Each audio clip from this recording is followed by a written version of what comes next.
It's roundup time. Finally, we have managed to come up for a breath of air and get one of these out with everything else that we've had going on. I hope you've enjoyed the previews and other things that we've been showing. Now it is time for a roundup video. I'm not sure how many of these we're going to get out this year. I'm not sure how often we are going to get them out. The plan is to put these out in between the other things we have going on. Some videos are going to be themed, like this one. Others are just going to be a slamming of games together. It's our way of working through some of the titles we weren't able to get an interview for, or we were limited in some other way in the appointment. We still want to talk about those games because we booked those appointments for a reason, and this way you might find something cool that you didn't know about, and also we get to then clear out the remaining backlog of stuff that we have. It's a win-win for everyone involved.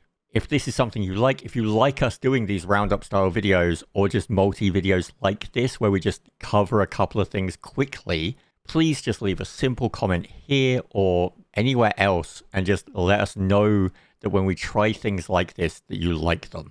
Also, let us know if you like the new layout this year, trying something new. I like it. Hopefully you do too. Anyway, enough with this rambling. How about we get to some games? It's THQ time. We checked out 3 THQ games at Gamescom. We checked out The Eternal Life of Goldman, Reanimal, and Tides of Tomorrow. There was no Gothic appointment this year. We did not book one. Sorry, Gothic fans. The Eternal Life of Goldman and Reanimal we saw last year. So this was a nice check-in style appointment to see how progress was going on the game and just catch up, see what had changed, whether they were still going, and how much closer they were. Anyway, let's kick things off with one of those titles. Let's pick The Eternal Life of Goldman, because we had questions going into this. For those that don't know, Eternal Life of Goldman is a 2D platform adventure game from Weappy Studio. It's a vibrant, colourful adventure with a dark undertone. The game plays with myths, legends, and other fairy tales, and then weaves its own story about the titular character Goldman. Last year, we were shown a colourful demo of the game, and we were told that there were dark aspects in there. And then, this year, before our appointment, a different kind of trailer dropped. The trailer that was shown off just before Gamescom gave us a better look at that darker side of the game. I mean, Goldman at one point straight up rips the spine out of a creature. It also introduced us to a female narrator telling stories to a child about how much of an a-hole Goldman was. So we potentially have a case of unreliable narrator painting a picture of Goldman as a cruel individual, or alternatively, Goldman is just a heinous person and she's softening his deeds to make them suitable for telling a child by framing them as stories of myth and legend. Either way, one of the first things we asked about in our appointment was that trailer. We needed to ask about that darkness.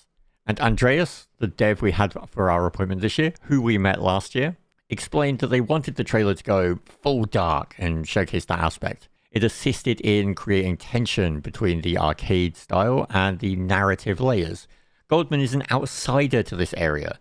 His dialogue options painted him as not a nice man. But again, all of this is being told to us by Ivor, the narrator, so we aren't sure how reliable that is. The whole thing had a Princess Bride feel to it, a story being relayed to a child. There's also a theme of sickness running through things, but we won't get into that just yet. All of this is to say that even after another appointment with the game, we still haven't had enough time with Goldman. The art style is a perfect blend of colour, of vibrancy. It allows the creatures and bosses to shine and environments to have that storybook colour to them. The cane upgrade system in the game that allows Goldman to swap out parts of his walking stick to swap his abilities is easy to understand, and it's a clever way to integrate mechanics as well. If platformers are your thing, this is one to keep your eye on.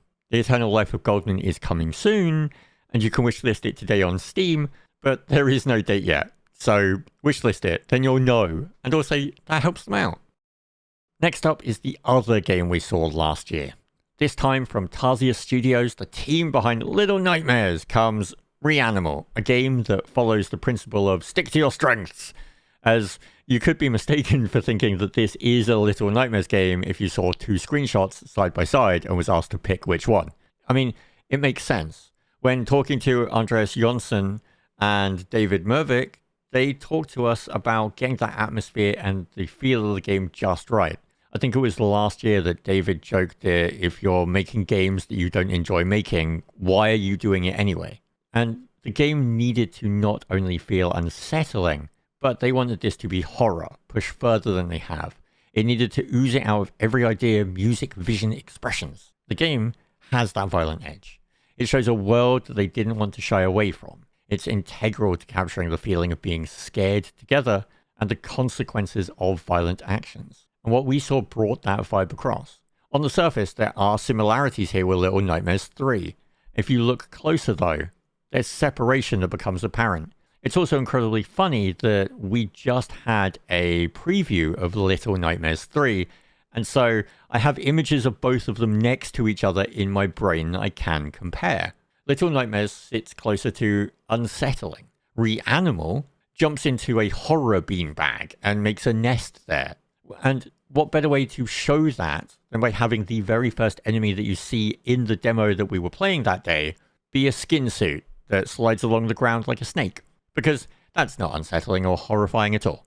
Oh, and do you know how we first found that skin suit? We pulled it out of a toilet with a plunger. Class. I explained in our Little Nightmares 3 preview why I love games like this. That uneasy and uncomfortable setting is a great starting point, and then you add co-op into that. It creates joint moments of tension and joy. You succeed together, you fail together, you high-five, you get scared when the tension builds and one of you is about to get caught and you need to escape. It's a mixture that I love in gaming. Doing that with a friend creates those moments of uniqueness. It builds your story. I hope we get to see more of Reanimal as we move closer to release, especially after last year's demo, which involved being chased by a giant pig. That was terrifying in a completely different way.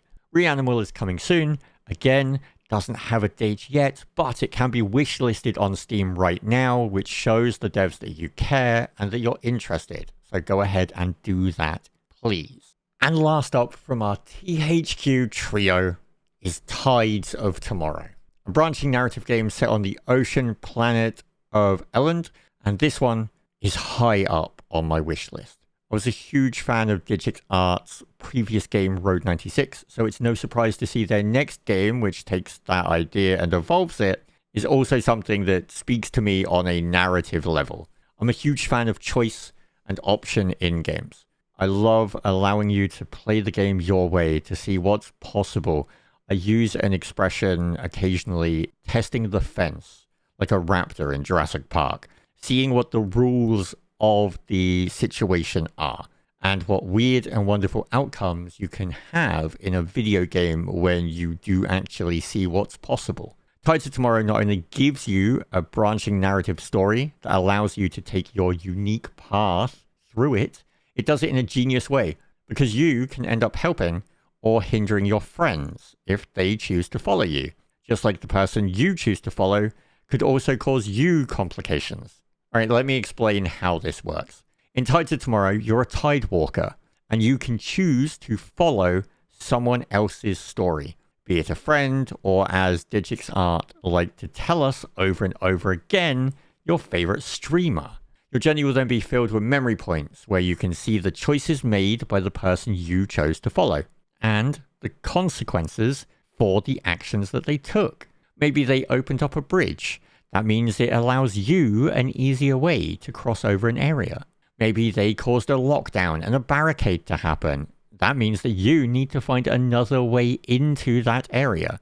Maybe you then open up that area again, and then the people who come after you have an easier time. Chests around also allow you to pay forward resources to help the next person down the chain who follows you. Or you could choose to leave nothing for the next person and just take it because you're a greed goblin, which means that whoever then follows you will be greeted by an empty chest. This system is genius. It has me incredibly excited for this game. This is a game that has a story about dealing with serious issues, and he just frames it in a way that makes it that everyone that you know, that you play with, that you choose to follow has an impact on your game, and it makes the game unique for you. But there's more to this system which I really, really like.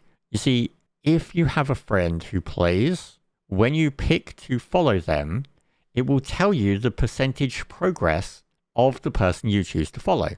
There's also measures in place for it, so that if you hit a point that they are up to and go to surpass them, you can choose to follow someone else. So, you know, if they stopped playing, or if you really like the game and you're playing it more than they are, you can either wait for them to keep going past you, or you can just breeze on past them and find someone else. It doesn't stop you, it doesn't lock you, and you can also choose to just do your own thing. That's clever. It's a genius way to use the connectivity that we have these days when we're all playing games and we're talking about them on social media or talking about them to our friends.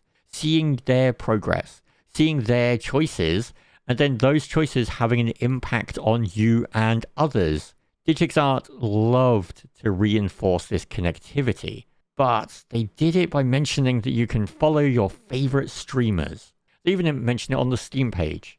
I will admit that they did occasionally go friends and streamers, which was nice because, yeah, one way to use this system, and I'm sure some will love it in this world, is to follow a streamer or someone else, a YouTuber that you know, and that you want to essentially see what weird decisions they made or how they messed things up.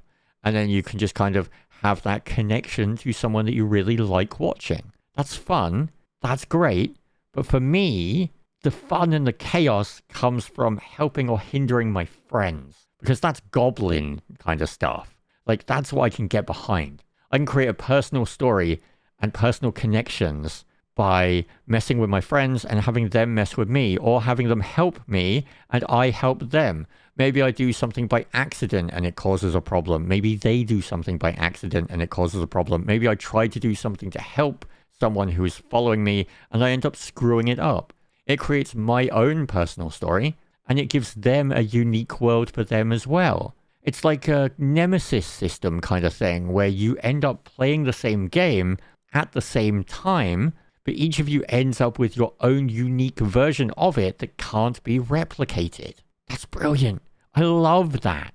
I can't wait to play this. I can't wait for Tides of Tomorrow. It comes out on the 24th of February 2026. Hopefully it doesn't get delayed, but you know, who knows? And as with all 3 of these games, you should wishlist them. That helps out devs more than you will ever know. So please, if any of these titles from this THQ video piqued your interest, hit that wishlist button, show them that you're supporting what they're making. Thank you so much for watching this. I hope you enjoyed it, and we will put out more of these in between things as we can. I'm not sure when the next one will come, but, you know, hit the buttons and do the stuff that I'm always really terrible at actually mentioning, because I don't like doing that. Thank you so much, and we'll see you in the next one.